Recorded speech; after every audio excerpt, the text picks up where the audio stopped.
तो आज के इस वीडियो में हम आपसे बात करने वाले हैं ओम्स लॉ के बारे में। जो ओम्स लॉ है ये काफ़ी छोटा सा आसान सा टॉपिक है, लेकिन इसकी इम्पोर्टेंस काफ़ी ज़्यादा है। जब हम किसी सर्किटल लॉ की बात करते हैं या किसी सर्किट में स्टडी करते हैं तो वहाँ पे ओम्स लॉ का रोल काफ़ी ज़्यादा होता है। तो चलिए देखते हैं आखिर ओम्स लॉ क्या है, किसने दिया, कब दिया। सन 1826 ईस्वी में जर्मन के वैज्ञानिक डॉक्टर जॉर्ज साइमन ओम ने एक रिलेशन दिया। ये रिलेशन विभवांतर और धारा के बीच में था। तो क्या है ये सब, इसको देखते हैं। इन्होंने कहा कि जब हम किसी चालक की भौतिक अवस्था में परिवर्तन किए बिना उसके सिरों पर, किसके सिरों पर, चालक के सिरों पर यदि हम विभवांतर एक कोई आरोपित कर दें, इनके सिरों पर कोई विभवांतर आरोपित कर दें, तो इस विभवांतर तथा इस चालक में बहने वाली धारा का जो अनुपात होता है वो हमेशा एक नियत रहता है। यानी कि हम बोल सकते हैं B/I बराबर कांस्टेंट। क्या बोला इन्होंने कि इन दोनों का जो रेशियो होता है, अनुपात होता है, वो हमेशा हमारा कांस्टेंट होता है। तो हमने ऐसा लिख दिया। अच्छा, इस कांस्टेंट को हम किससे रिप्रेजेंट कर रहे हैं? इस वाले इक्वेशन में हम कैपिटल आर से रिप्रेजेंट करेंगे यहाँ पे, ठीक है। आर है क्या, इसको थोड़ा सा हम अभी बाद में समझेंगे, पहले और समझ लो। यदि हम आई को इस साइड ले जाएं तो हम लिख सकते हैं यहाँ पे B बराबर I इंटू आर। इस इक्वेशन को आपने पहले भी हाई स्कूल वगैरह में देखा होगा, ये बहुत ही ज़्यादा इंपॉर्टेंट है। बात समझ, ये इक्वेशन जो है बहुत ज़्यादा इंपॉर्टेंट है जब भी हम किसी सर्किट की बात करते हैं वहाँ पे तब। अच्छा, अब देखो, यदि हम R को हटा दें, क्योंकि ये कांस्टेंट है, यदि हम कांस्टेंट को इसको हटाएंगे तो यहाँ पे प्रोपोर्शनल साइन आ जाएगा। तो यानी हम बोल देंगे यहाँ पे B प्रोपोर्शनल I। इससे क्या पता चलेगा? इससे ये पता चलेगा यदि हम इन चालक के सिरों का विभवांतर को कम ज़्यादा करें तो इसमें बहने वाली धारा का वैल्यू भी कम ज़्यादा होगी। अच्छा, अब ये वैल्यू कम ज़्यादा किस तरीके से हो रही है, इसको थोड़ा सा और समझते हैं।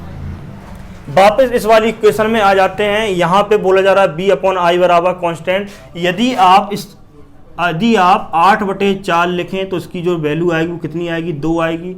यदि 16/8 लिखें तो जो वैल्यू आएगी वो भी 2 ही आएगी। इससे क्या पता चल रहा, आप यहाँ पे तो वैल्यू चेंजेस कर रहे हैं, वैल्यू की यहाँ पे चेंज हो रही है वैल्यू, लेकिन यहाँ पे कुछ भी चेंजेस नहीं आ रहा है। यानी कि यहाँ पे कांस्टेंट है, 2 आया फिर भी 2 आया।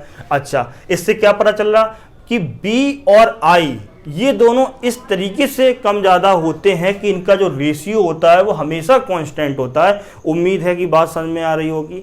यानी कि B और I की जो वैल्यू है वो इस तरीके से बदलती है कि इनका जो फाइनल वैल्यू है ये हमेशा कांस्टेंट होती है। बात समझ में आ रही है? अच्छा, अब देखो यहाँ पे जब यदि कोई भी इक्वेशन इस तरीके का हो, ठीक है, यहाँ पे तो हमारा B और I है, किसी दूसरे इक्वेशन में कोई दूसरी क्वांटिटी होगी, तो वहाँ पर यदि इन दो क्वांटिटी के बीच में यदि ग्राफ ड्रॉ करें, यहाँ पे B ले लें, यहाँ पे I ले लें, तो इन दोनों क्वांटिटी के बीच में जो ग्राफ ड्रॉ करेंगे वो हमेशा एक स्ट्रेट लाइन होगा, यानी कि ये सरल रेखा होगा।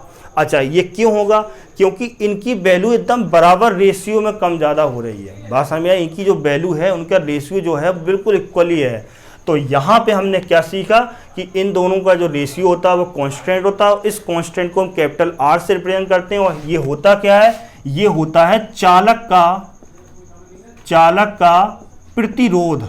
ये R क्या है? चालक का प्रतिरोध। अच्छा, एक बात बताओ, आपने कभी ये नहीं सुना होगा कि किसी चालक का प्रतिरोध बार बार बदल रहा है, यानी कि 2 घंटे बाद कुछ और हो जाएगा, 4 घंटे बाद कुछ और हो जाएगा, ऐसा कभी नहीं होता है। बात समझ में आ रही है? क्यों नहीं होता? क्योंकि ये हमेशा कांस्टेंट होती है वैल्यू।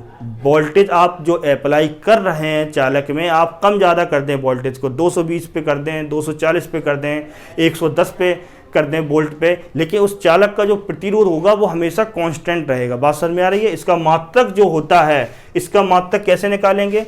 R बराबर यहाँ से कैसे लिख सकते हैं? R बराबर लिख सकते हैं B/I, ठीक है, R बराबर है B/I। तो B का मात्रक होता है वोल्ट, B का होता है वोल्ट, और I का होता है एम्पियर। I का क्या होता है? एम्पियर। अच्छा, यहाँ पे वोल्ट अपॉन एम्पियर, लेकिन हम इसको एक ही टर्म में एक यूनिट और होती है उसको भी बोलेंगे, उसको कहते हैं ओम। ये जो मात्रक एक किसके नाम पे है? ये वैज्ञानिक जो हमारे थे डॉक्टर जॉर्ज साइमन ओम, उनके नाम पे ये मात्रक है, ठीक है। इस मात्रक को किससे रिप्रेजेंट करते हैं? इसको करते हैं ओम से। ये क्या है, मात्रक है एसआई यूनिट में, या आप इस तरीके से लिख सकते हैं या आप इस तरीके से लिख सकते हैं। ठीक है, उम्मीद है वीडियो समझ में आया होगा। तो आज के लिए इतना ही, थैंक यू सो मच।